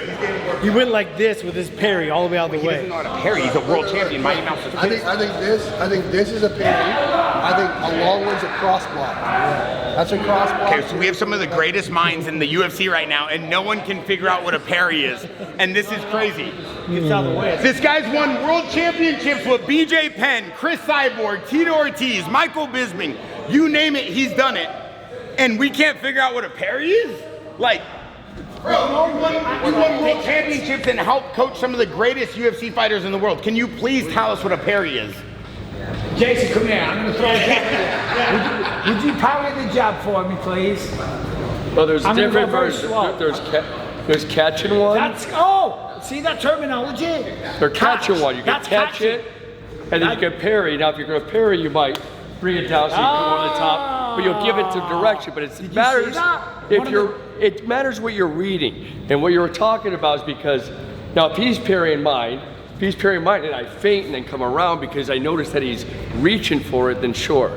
But there's catching a punch, there's misdirecting a punch, batting it down. But everything should eventually lead to a counter, which is most important. Which is why, So what is a parry is knocking it off direction, knocking it off course. Are we agreeing to that? Well, we could go with a misdirection. So can you do a parry to teach? Because a parry's going to have a bat rather than a catch. You know what I mean? A parry is going to kind of bat it a little bit. I know Demetrius Johnson defended the belt 11 times or some bullshit like that, but he does not know. He does not know a parry from a catch to a block. Listen. Okay, you show a parry real quick. Oh my God, we're doing this One again. more time before we start I'm this going to do video. it very slow. That's a block. He's misdirecting. Yeah, that's not a parry. That's a Parry. What TJ's doing is parrying because he's misdirecting. He's bringing the punch over. So basically, what everyone here is saying is that I was correct. But what he's doing, he's bringing it to the inside, And right? Mighty Mouse Probably was because he wrong, don't want to come over because the I top. felt very ganged But now up he on, might and I'm try like, to I'm straight fucking down and come leaving, over here, okay? or he DJ, might go I will straight see you down and next come over the time, top. and I will make you pay. He might even tap the outside and catch the outside. It depends on how your reflexes are. See, when people talk about blocking and slipping and doing that, it definitely depends on the human being and the instincts individual they have. style, yeah. Because some people have better reflexes, some people have better instincts in different areas. Some people just got to block straight up because they don't have enough time and enough rhythm and enough ability to catch a punch, or to parry a punch, or to block a punch. You know what I mean? It depends on the individual. But at the end of the day, One of the greatest coaches. There's a lot of stuff, there's a lot of options out there you could do. I think these guys are great at communicating. Say your sentence. One of the greatest coaches in UFC history. That basically just backed up everything I said. One of the greatest UFC coaches in the history of mixed martial arts, who won a world championship with this guy right here, by cold clocking Luke Rockhold and sending him to the canvas. You guys have done a lot together. But listen, we got Robert Emerson and we got his team. We got a lot of the guys from MMA Lab. McVey, you're gonna put Bisping in a body triangle? Yeah, you have to film this. Let me just run through it one time. All right. So Robert, I want to show real quick with Mario and with Marquel. I want to kind of go over some stuff. We want to break down some stuff that we saw. So Mario, one thing is people talk about the way you're able to apply pace, the way you're able to move and utilize your weapons. What is it that you're able to do in here? How are you able to keep the range, keep the distance, and then still attack so fast, so quick? Yeah, so what my kind of game plan with a lot of people are applying that pressure is always moving forward, all right, with that pressure, but kind of maintaining this bubble. If he starts to press forward, I'm kind of right here, but always back in here, kind of back in his face. A lot of feints, a lot of pressure, kind of drawing out what he wants to do, right? Whether keep it simple. If he's gonna throw a jab, start, parrying. You guys just went over that. And now I can start to counter. Once he throws that jab, start going over it now. If you close up the space, shoot my takedowns. But that's my idea of like the pressure. I'm always just kind of in your face, forcing you to throw what you got, and then I start to build off of that. Robert, is there something that you like to kind of teach your guys in terms of closing that distance on how to come in? Yeah, I think micro movements further out is so important, because like we're talking to TJ earlier, like once you're this close, you already got to be firing, right? You're not going to camp out without attacking. You got to micro move before you even get to that pocket. I call it a trigger point. Trigger point is like where you guys can start making contact, right? Like right here, I can't hit him with straight punches, but I can hit him with my leg kicks and straight push kicks or like spinning back kicks. So my long range weapons can attack from this trigger point. right? So that means I gotta micro move before I even get to right here. I gotta start moving out here for my feints or my switches and level changes, right? By the time I get here, I already gotta be attacking, right? So I think boxing's a little bit different. Boxing, they do a lot of movement from this close here.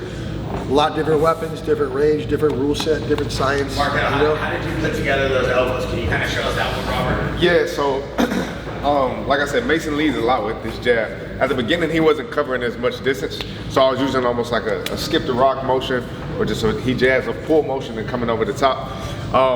Then when he started to press a little bit more on his jab, he was pushing off this back foot. So it was taking away my parry or my pull because he's pushing through it, and now he's getting 2 or 3 off. So instead of pulling or parrying and skipping the rock over the top with the 2, as soon as he started to leap in, I just caught it, boom, elbowed over the top. It's super simple. As soon as a guy starts to cover that distance with a jab, you don't even have to worry about the second or third punch because they're off their feet. So every time a guy is pushing off that back foot, he has a little bit of time for you to capitalize with those elbows because you can follow up 2, 3, 4 shots. And I'll just jump in there as well with something, just because we're trading techniques. That's how you should throw an elbow anyway. You shouldn't throw it like that. The elbow should always slice over the top. So if you're parrying like that, and then you throw the elbow like Marquel did, boom, it should land. Because if you're here, you've got the hands up, and you throw an elbow like that, it's going to get blocked. But if you come over the top, you're going to slice through the guard. So if you get into the habit of parrying the jab and then boom, boom, like he did anyway, as we saw, it's going to land and get you $100,000 goddamn dollars. Come on now, come on now. McVey, Jaxxon, you kind of break us down. One of the best combinations I saw the whole weekend was you able to throw that kind of right up the cut with the knee, and you were able to kind of control the distance first. You got in quick, but then you were able to just get off with that. How did you do it? How did you put it together? Yeah, the main thing, throughout the fight was, again, I wanted to stay in my base. I didn't really want to like get too big and too wide with my punches. I think that's just a good rule of thumb, but kind of staying in my base, and I'm looking at my punches as frames. I'm always trying to set up my knees and elbows. So when I'm here and I'm using my punches to set up that range for myself, I'm always waiting for them to come forward at me. So when he comes forward, that's where I meet with the knee. So these are my frames here. I'm keeping him here. As soon as I see him step, that's when I come through. I'm meeting him as he comes forward. That's what I'm waiting for. And Robert, is there things that you built off this, like during training camp, that you were able to kind of put these types of things together? Like, yeah, what he said, like, there's a big difference from getting hit with the knee when you're like bracing for it, right? Than when you're relaxed. And like, dude, bro, he hit Wes like totally unrelaxed. I mean, he already had a soft midsection. When he threw that knee, it looked like it touched his spine. He just wasn't expecting that, And I think with his momentum, he was just kind of more relaxed, as opposed to in a defensive mode, you're kind of tense and flexing, and you got your guard up. He was almost like kind of going forward in a more relaxed sense, and got caught with it. I'll do that body triangle. So yeah, so one thing that we see these days, and the sport's always evolving, and calf kicks never used to be a thing. Now people get taken down, put in a body triangle, they're controlled for almost a whole round. If Jaxxon gets me in the body triangle here, he's got long legs. And was anyone caught in a body triangle this weekend? Did Robocop get it for a bit, I think, in the last round? So obviously when you hear a lot of people fall to this side, that's a mistake. You want to fall to this side here, so it's open. Obviously he's trying to choke me out at the same time as well. So, you've got to, oh shit, you okay? Yeah. That just clicked. Yeah. That clicked bad. It does that. Are you okay? Yeah. So you're fighting the hands, but what you're going to do is scissor your legs. So your bottom leg goes backwards and your front leg comes forward. And then from here, you scoop it over the top, you grab that, then this hand here grabs the foot, and then from here, get your shoulders on the mat, turn, and you're here. So like, people get controlled for minutes and minutes and minutes or entire rounds, but actually escaping it now is very, very easy if you know what you're doing. One thing we saw a lot with the Robocop in the fluffy fight was the leg kicks, attacking the calf, kind of breaking the base a little bit. TJ, maybe you can kind of break that down with us, maybe with Mario, like what he was doing and how you think you can combat that as a fighter. Yeah, I mean, I've never been calf kicked. My feet are always moving. I'm never sitting still. I'm always fainting. I'm always keeping my opponent guessing. I'm never just like stalking forward. And what the guys do they like the time when he steps and he's gonna kick, right? That's when my foot's planted, I'm not gonna be able to check, not gonna be able to do that stuff. So for me, it's more about like my motion. I'm always moving, I'm always bouncing out here, I'm painting, right? I'm never giving him a chance. And if I do see it coming, I actually prefer just to lift my leg. Like all I do is I just come here. Right, it's either gonna miss or it's gonna hit my knee. It's just never gonna hit that very middle nerve. Do you not bring up the whole leg? You just literally I don't flip it up. I don't like to slow myself down. Like a lot of guys that like to check. If I got a guy starting to check my kicks, like go and bring your leg up and check it like this, beautiful, right? Next time I see him do that, I'm gonna like fake my kick and I'm gonna step across his head. I want to get a guy on one leg. I'm not a huge fan of lifting my leg up to check. It slows me down. You're on one leg. If I land a right hand when you're on one leg, it looks bigger, it is bigger, it makes him fall. So if the guy's really kicking my calf and I'm coming forward and he's like kicking it, it's like shit. Next time I see it coming, I'm just gonna raise it up. And even if it does kick it and it's here, it's like not gonna do as much damage. And hopefully my knee points right into his shin, right? What about you in terms of like applying the pressure and then same thing, combating it? Yeah, so the two different ones I like is the one that he just talked about, like we call it the Nike defense. Just goes right under, keeps him off balance. If he goes for it, out of the way and counter. Or sometimes I just like to kind of turn my foot out, just kind of base into it and just kind of eat it.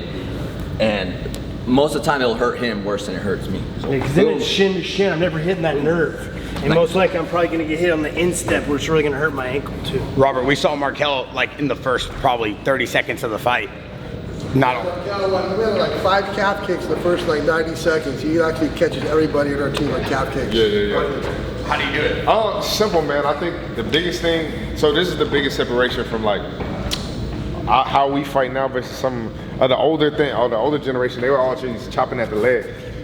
You're not taking this big ass step. If you go to take this big ass step right here, anytime you go, if Rob is ready and he's in his base, he's cranking me. With the calf kick, all you have to do is turn your hip, open your hip, sit, and go to kick. Now, obviously, It's more 3/4 too, right? It's more of a 3/4 kick. You're not chopping. 100%. You're not blasting all the way through. Honestly, and I don't even, this is my secret, so I'm kind of giving this out, but I don't kick at the calf. If you kick at the calf, he turns his knee out. Boom, we got issues. I try to sweep at the bottom of his foot. Honestly, in the gym, I sweep damn near everybody with this. If you just kick at the ankle, even if he turns his knee out, it doesn't matter, because I can kick through that little ankle piece all day. There's no muscle. Hook it and kick it. Yes.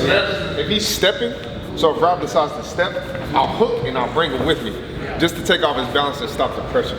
But if he's more pulling back, I'll blast through it a little bit more. But the biggest key is, all you have to do, I'll get your attention here, get your attention, sit, go. Easy. He catches everybody on the team. Robert, before we wrap up, one thing I want to ask you, throwing the elbows, getting in close, the clinch work, you got your guys, like obviously the footwork's insane, but the way you're able to utilize all the different weapons is incredible. What is it that you do that you think makes it so different? I think using your defense, I think having a good defense is such an important part of your offense. You know, having guys throw, when they start throwing, just being able to beat them, and having your guard firm and like have tension. You can't be out here trying to be defensive, being relaxed and have them punch through. Your defense should be stronger than their offense, right? The shield should be stronger than the sword, right? The shield stops the sword. So when they're throwing, your defense has to be ironclad. They should be feeling your defense, and then you can use that to then work in your elbows, your clinch, or whatever. So having a sound, strong, confident defense almost becomes like an offensive tool or weapon, you know? Yeah. And then last thing before we wrap up, first of all, big shout out and a lot of love to Robert Emerson and the whole MMA Lab team. Incredible guys. TJ, the work against the cage. That's right. Yeah, I forgot about that. If we just show us that, Yeah. break it down with Mario, maybe. Fluffy did what a lot of guys do. They come in, they try to get that single leg against the cage, and if you stay on the leg, you're gonna get tired, you're gonna get defended. He did a really good job. Even with Southpaw, he would like come in, and he would get in here, and he'd try holding onto this leg. And he's against the cage. I can't get this body lock right now. I can't get my hands locked. This is his friend right now, right? And he's just holding on to this single leg. He's trying to lift. He's trying to get his body lock. He can't get it. Exactly. He's posting it on my elbow here. Can't lock my hands, right? But what I can do, I can bring my hand back to that high crotch. I gotta pull him off the cage. Maybe I'll even bounce, and I'm gonna pull him hip to hip. Watch what that's gonna do to his back. When I bounce and I pull him hip to hip, look at it, he's off the cage now. Now I can dive in and come to this body lock. Now I'm real tight. I'm on that floating rib. All I gotta do, I can either step behind, I can step in front and bump it forward, right? I prefer to step behind here. All he can really do is a Uchimura. I can sit in a chair and I can take him down here. I'm gonna pop my hips up, slam to the mat behind him, right? So never gonna get your hands locked and stand on this single leg like he can stuff my head. I'm working my ass off. I'm pulling like, I want the body lock. I want the path of least resistance. How am I gonna get that? I'm gonna pull him hip to hip, right? And the only way that works is if this foot's forward. If I have this foot forward, I'm never gonna pull him off the cage. Opposite side forward, I pull him hip to hip, come into this body lock now. Step behind, pop my hips in, boom, come and land right behind him, right? Now the only thing that changes that up is if I get in here and he digs an underhook on this side, or even this side, right? We're here, he's carrying all my weight now. This is hard, I can't come back that single leg, I can't grab my body lock. He's carrying me good here. What I like to do here, push this elbow in, use the back of my head. You know those, on those car dealerships, those like little things that flap around? That's what my body's gonna turn into, right? So he's holding me here, I push this in, I'm gonna take my head off. Right here, he's holding me. But if I take my head off, I'm gonna use the back of my head here, boom, right into here, right into the exact same position. So the only thing that's gonna stop me from getting his body lock is that underhook. And when he starts doing that underhook, I use it to my advantage, right? So I wanna be here, right, if I can, and then he's digging underhook, he's squared back up. Shit, I lost all position, stuff this. It's a big drop, I bend at the waist. I'd use the back of my head on his elbow. I come in here, back to the body lock, okay, throw, land to the side. Mario, for you, same thing before we wrap up. Is there something specific you do that allows you to put the pace on them when you're against the cage but still be in control? He's great against the cage. Yeah, because you're so good when your back is against the cage. Yeah, it's very similar. He puts everyone else's back against the cage what he does. Yeah, just exactly what TJ was talking about. The exact same thing, just shooting in here. Same thing, bumping off. It's pretty much the exact same thing. I really like to bring my hips right in the middle, pairing them up, keeping this in, and getting my takedown there.